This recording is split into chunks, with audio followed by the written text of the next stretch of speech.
More people quit carving because of dull tools than any other reason, in Everett Ellenwood's opinion, and I tend to side with him on that because I have noticed many times my students will come to me with these kind of beaver-chewed looking carvings, and the problem isn't their skill level in carving, it's actually their understanding and execution of sharpening.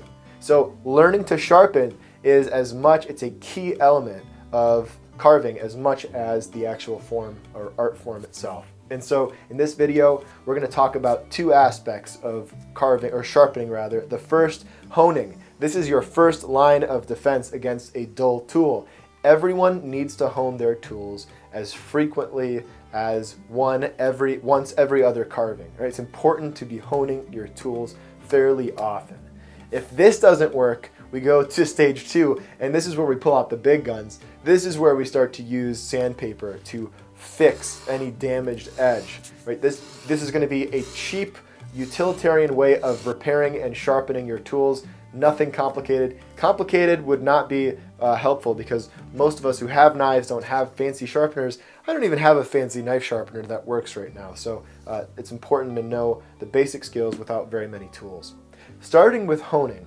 What you need to know about honing is that your blade is the indicator of the angle you hold the knife to. Now, a honing tool, also known as a strop, is typically a piece of leather that is glued to a piece of wood with a handle.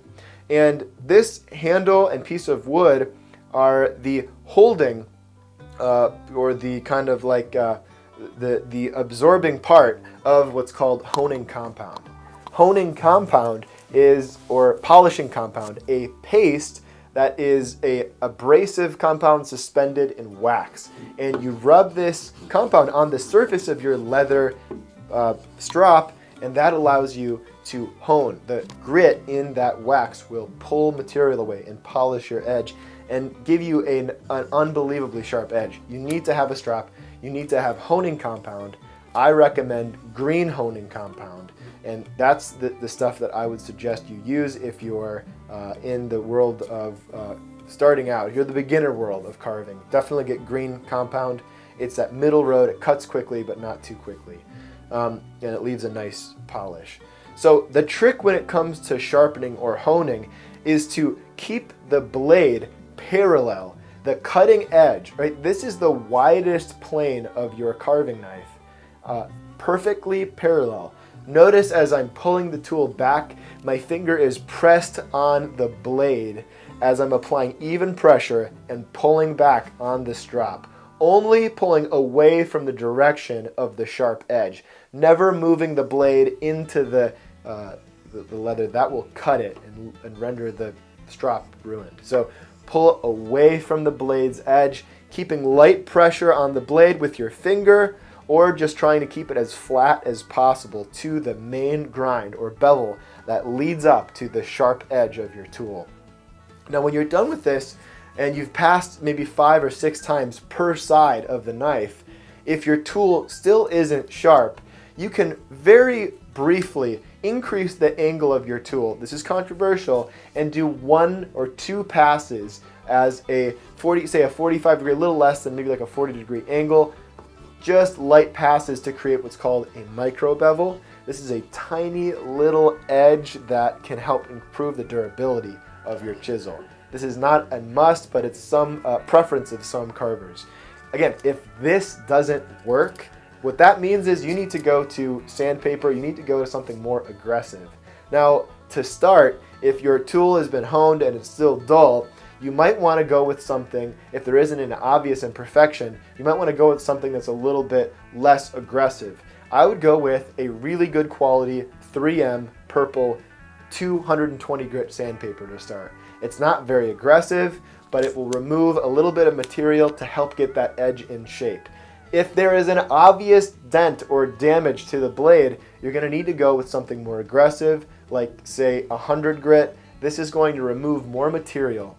But in the same way that you drag the blade across the strop, where the flat of the bevel, which again is just the grind angle that leads to the cutting edge, that needs to be flat to the sandpaper.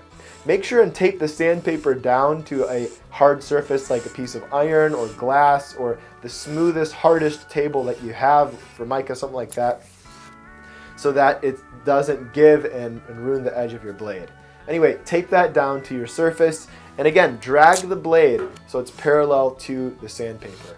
Then proceed to work to a finer grit. Then go to, say, a 320, and finally go right to that strop. So either 100 to start if it's really bad, or a 220 grit sandpaper if it's just a little bit off. It's not quite as sharp as it could be. Then finish with 320. If you desire to go directly to the strop, you can. Some people are super fanatic about going to a, say, 400 grit sandpaper, and then a 600, and then a 1000, and then a 2000, and they really get those edges dialed in. It's not necessary. I do think that you could have a higher quality edge if you go to those extents, but in this case, you don't really need that for your knife to be sharp. It doesn't need to be perfect, it's going to be sharp. So remember to use the strop by dragging it across the leather in such a way so that the bevel is completely flat against the leather, and that's the biggest key here.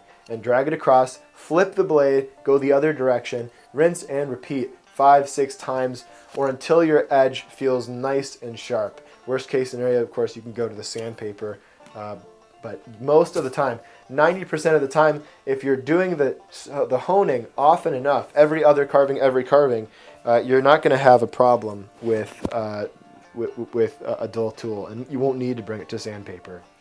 All right, guys, thanks for watching, and take your vitamins. Oh, and if you want to learn more about carving and sharpening and all this stuff, I have an online resource. It's called Fundamentals of Wood Carving. It's in the link below. Teaches you about portraiture and wood, and there's tons of projects on there, carving the realistic face, as well as other projects for beginners, intermediate, and advanced carvers. Check that out in the link below. Bye, guys.